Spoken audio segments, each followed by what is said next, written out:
ជំរាបសួរអ្នកទាំងអស់គ្នាថ្ងៃនេះដែរគឺខ្ញុំមកប្រាប់អ្នកគ្នាពីរបៀបនៃការបង្កើតវីដេអូ AI និយាយជាភាសាខ្មែរបែបនេះខ្ញុំគឺជាដប់ទឹកគ្រប់គ្នាមិនដែលផឹកខ្ញុំច្រើននោះទេអ្នកទាំងអស់គ្នាតែងតែមើលរំលងខ្ញុំមិនមានជាតិអ្វីដូចជាភេសជ្ជៈដតីតែខ្ញុំអាចជួយដល់ប្រព័ន្ធរាងកាយរបស់អ្នកបានយ៉ាងងាយស្រួលសូមអ្នកខ្ញុំ GPT អូខេឥឡូវយើងចូលមកកាន់ Chat GPT មកហើយយើងចាប់ផ្ដើមចុចកន្លែង tre ពីរនេះមកហើយយើងចុចពាក្យថា app ដំបូងយើងចុច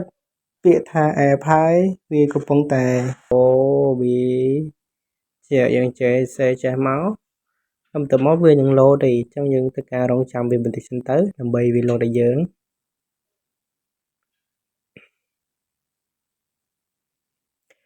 ឥឡូវវាចេញមកហើយគឺយើងចុចឲ្យកន្លែងលើនេះចុចលើនឹងមកបន្តមកទៀតវាចូលមកកាន់ផ្ទាំងមួយទៀតអញ្ចឹងកន្លែងហ្នឹងអ្នកអាចចុចពាក្យថា start chat នឹងមកអូខេហើយកន្លែងហ្នឹងអ្នកគ្នាតែការសរសេរដូចជាអ្នកគ្នាចង់បានអីគេដបទឹកផ្លែដូងផ្លែត្រេតផ្លែអីចឹងអ្នកគ្នាអាចសរសេរតាមហ្នឹងទៅតែបើសម្រាប់ខ្ញុំគឺខ្ញុំធ្វើការ copy ចូលដោយសារតែខ្ញុំអត់ចង់សរសេរខ្មែរហ្នឹងឯងដោយសារតែវាពិបាកយកទៅបកប្រែទៀតចឹងឥឡូវវាធ្វើការបង្កើតឲ្យយើងធ្វើការចុចcopy វាមកហ្នឹងឯងយើងធ្វើការ copy វាមកបន្តមកគ្នាមានតែគ្នាចូលមកកាន់កម្មវិធី browser Chrome មកហ្នឹងហើយចឹងកន្លែងហ្នឹងអ្នកគ្នា search ពាក្យថា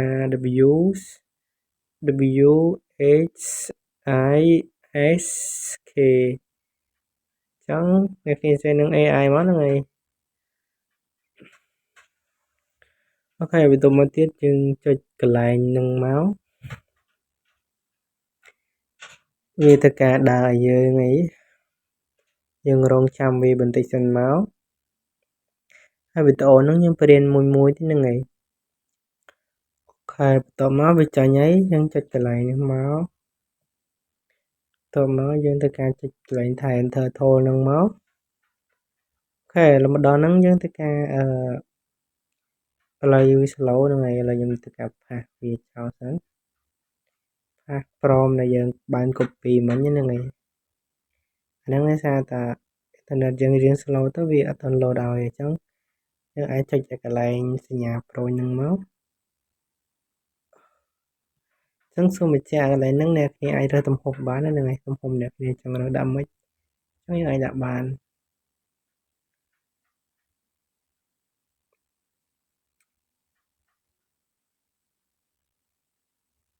ឥឡូវសូមចាំវាបន្តិចបាទអូខេអ្នកគ្នាឥឡូវវាបានចាញ់មកហើយឥឡូវយើងធ្វើការ share វាសិនមកហ្នឹងហើយ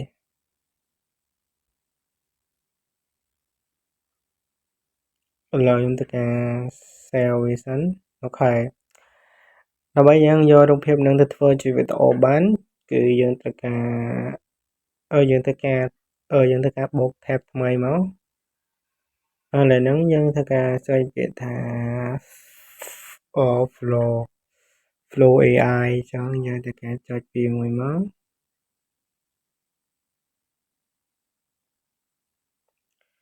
បន្តមកទៀតយើងធ្វើការចុចពាក្យថា create with flows ចឹងវាចូលមកដល់កន្លែងហ្នឹងហើយយើងធ្វើការចុចពាក្យថា new project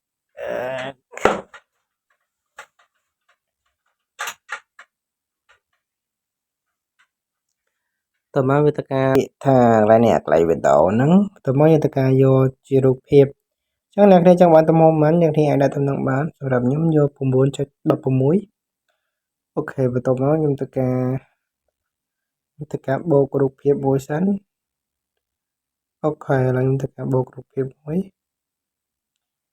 ដើម្បីបំលែងជារូបភាពហ្នឹងទៅជាវីដេអូឥឡូវខ្ញុំធ្វើការយ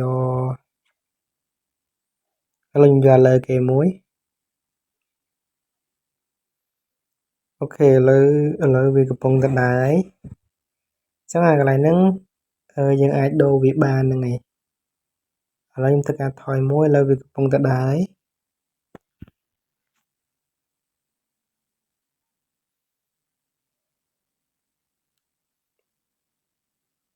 អូខេឥឡូវហ្នឹងជារូបភាពហើយលើយើងធ្វើការបំលែងវាទៅជាវីដេអូយើងចុចកន្លែងពាក្យថា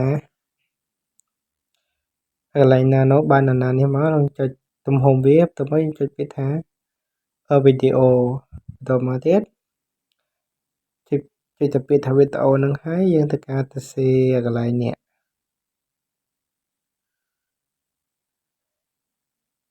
អញ្ចឹងយើងទៅសេពាក្យថាអូ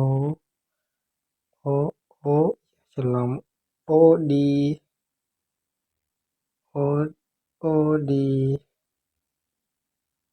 ច្រឡំអ្នកគ្នាសេពាក្យថាអូ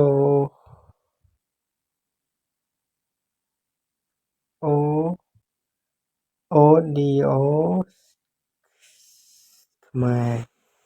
ចាកន្លែងហ្នឹងយើងអាចបន្ថែមជាអក្សរខ្មែរបន្តទៀតមកហើយយើងធ្វើការដាក់ខ្មែរចូលអញ្ចឹងយើងធ្វើការបូកប៉ុណ្ណឹងមកយើងធ្វើការដាក់បញ្ចូលវាមកហ្នឹងហើយហើយវាកំពុងតែបង្កើតឲ្យយើងហើយអ្នកគ្នាអាចរងចាំវាបន្តិចសិនតើហ្នឹងហើយឥឡូវខ្ញុំសូមស្កប់វាសិនដោយសារតែខ្ញុំបើខ្ញុំទុកវានឹងអាចវាយូរហ្នឹងហើយអញ្ចឹងអ្នកគ្នារងចាំទៅខ្ញុំធ្វើការស្កប់សិនអញ្ចឹងអាមិញគឺវាបានពេញហើយឥឡូវយើងធ្វើការ play ស្ដាប់ពីទាំងអស់គ្នាហ្នឹងហើយថាវានិយាយមិនដែលនិយាយខ្មែរឬក៏និយាយជាភាសាអង់គ្លេសហ្នឹងហើយតើមកយើងស្ដាប់វាសិនមក